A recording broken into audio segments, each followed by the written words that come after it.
Welcome to our deep dive on early Trump administration dynamics.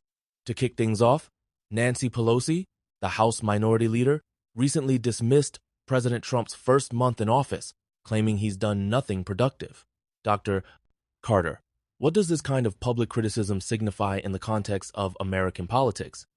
That's a great opening. Public criticisms like Pelosi's serve dual purposes, rallying her party's base and shaping public perception of the opposition. In early presidential terms, such critiques are also strategic, framing the narrative for future legislative battles and influencing media coverage. So, it's less about factual assessment and more about positioning for upcoming policy conflicts?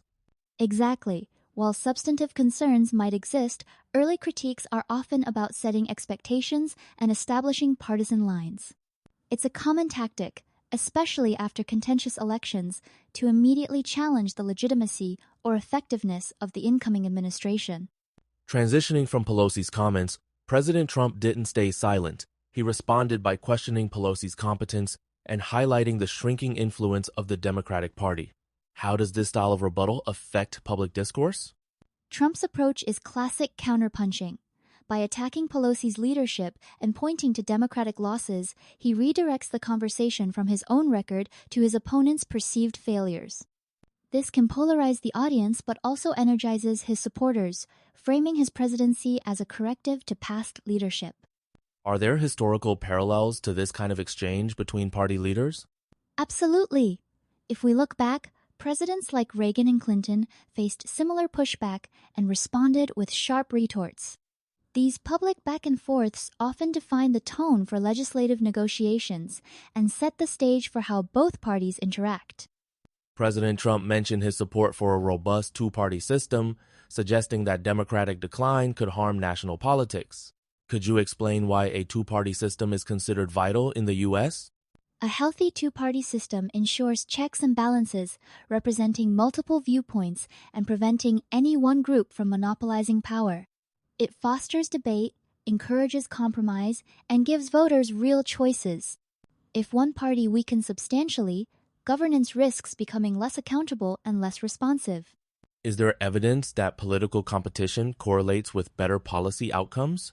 Yes, several studies, including a 2018 Brookings analysis, show that competitive districts are linked to higher legislative productivity and more centrist policies, as leaders must appeal to broader constituencies rather than just their base. Let's shift gears and talk about presidential accomplishments. Critics argue that expecting major changes within 30 days is unrealistic. Yet, President Trump supporters list several policy moves. How do political scientists assess early presidential success? Great question. Early success is often measured by executive orders, legislative proposals, and appointments. However, true impact requires time to manifest. For instance, signing executive orders on pipelines or sanctions signals intent, but their effectiveness depends on implementation and broader policy context. Is there a risk of overvaluing symbolic actions versus substantive change? Absolutely. Symbolic gestures, while important for momentum, can be mistaken for lasting achievements. The real test is whether these actions lead to measurable improvements in areas like the economy, health, or security over the long term. Building on that, Nancy Pelosi claims Democrats can't work with Trump, highlighting the challenge of passing policies without bipartisan support. How significant are these obstacles in the legislative process? They're quite substantial. In Congress, even a small number of dissenters in the president's own party can stall legislation. Without cross-aisle cooperation, major initiatives, especially those requiring 60 Senate votes, become nearly impossible. This gridlock can frustrate voters and stall national progress. Are there historical examples of presidents overcoming such divides? Yes, presidents like Lyndon Johnson and Ronald Reagan built coalitions across party lines, often by focusing on shared priorities like infrastructure or defense. Finding common ground remains key, even in polarized climates. Speaking of common ground, some suggest infrastructure spending could unite parties. Given the current political climate, how realistic is bipartisan cooperation on such issues? Infrastructure is often dubbed the low-hanging fruit of bipartisanship. Both parties want improved roads, bridges, and technology. A 2017 Pew survey found 72% of Americans support increased infrastructure investment. However, disagreements over funding sources and project priorities can derail consensus. Could you give an example of a past bipartisan infrastructure effort?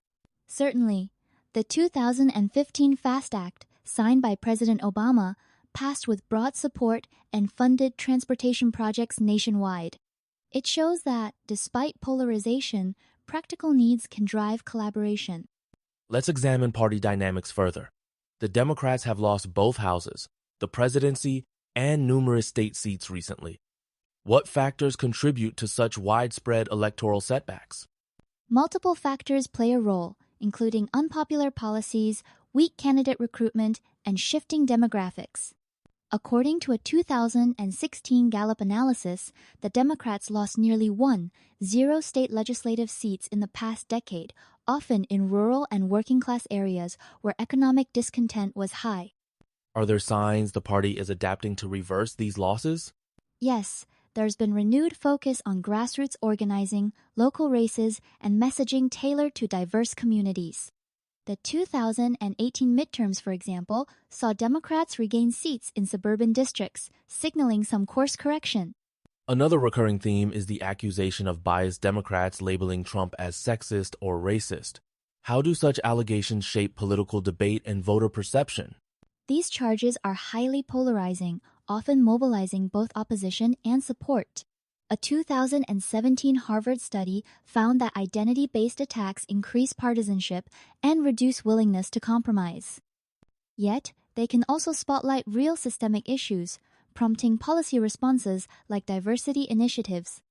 Does the administration's response, such as signing bills promoting women in STEM, effectively counter these criticisms? It can help, especially when paired with tangible outcomes.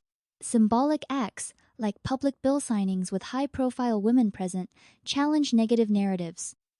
However, sustained progress is measured by longer-term trends in workplace diversity and leadership representation. Turning to protest, we saw Democratic women dressing in white at the State of the Union nod to suffragists. Is this kind of political theater effective in modern politics? Symbolic protest remains potent. Visual actions like the white outfits connect current struggles to historic movements, galvanizing supporters and attracting media. According to a 2019 Stanford study, visual symbolism in protest increases message retention by 40% among viewers. Are there risks of backlash or diminishing returns with frequent theatrical protests? Certainly. If overused, such methods may be perceived as mere spectacle, alienating moderates. Effectiveness depends on context and strategic timing. When paired with substantive advocacy, symbolism is most impactful. Let's discuss the recent wave of town hall protests, which President Trump attributes to former President Obama's network. To what extent is there evidence of orchestrated opposition in grassroots movements? While some protests are organically driven by local concerns, there's documentation such as the Indivisible Guide that national groups provide resources and strategic advice. However, attributing all dissent to top-down orchestration oversimplifies the complex motivations behind civic engagement. How do these protests affect policymaking and public opinion? They exert significant pressure on lawmakers, often swaying votes or prompting policy revisions. For example, a 2017 Kaiser survey showed that legislators facing large vocal protests were twice as likely to reconsider controversial bills. Finally, let's address the issue of leaks from within the government, which Trump associates with Obama-era holdovers. How common are such leaks during presidential transitions, and what risks do they pose? Leaks are unfortunately common during transitions, as not all appointees are in place and policy shifts create uncertainty. While some leaks expose wrongdoing, others undermine national security or disrupt governance. A 2018 Rand Corporation report emphasized the need for robust vetting and clear communication to minimize these risks. Is there a way for administrations to balance transparency with security during these turbulent periods? It requires building trust within agencies, streamlining appointments, and establishing clear whistleblower channels. Transparency builds legitimacy, but safeguarding sensitive information is crucial for effective governance.